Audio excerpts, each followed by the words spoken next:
Ko rangipo tōku maunga, ko waiho tōku awa, ko hauraki te whenua, ko tīkapa te moana, ko Ngāti Hako tōku iwi, ko Ashleigh Taupaki tōku ingoa. I make a lot of sculptures out of hard materials, a lot of concrete and site-sourced minerals and steel at the moment, which is really fun.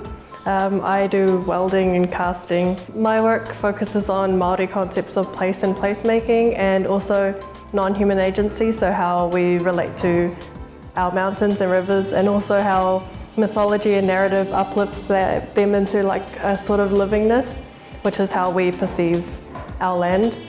Yeah, and that's all based on hauraki landmarks because that's what I know.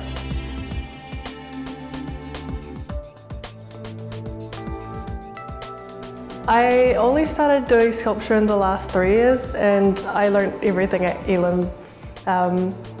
I came in as a painter and I don't know, painting is a bit too slow for me, so with sculpture I can just chuck anything together and make something really interesting.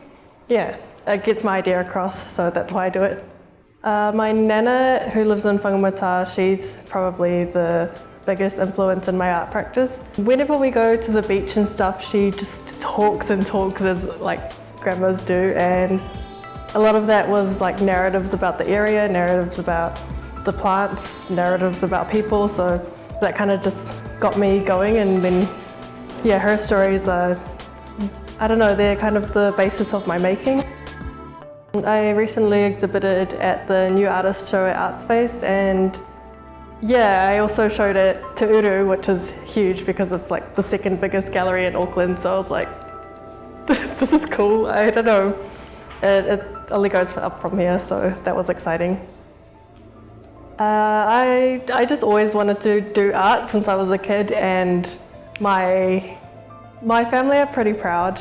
They're more proud that I pursued what I wanted to pursue, and they're proud to see me succeed in like my area of passion.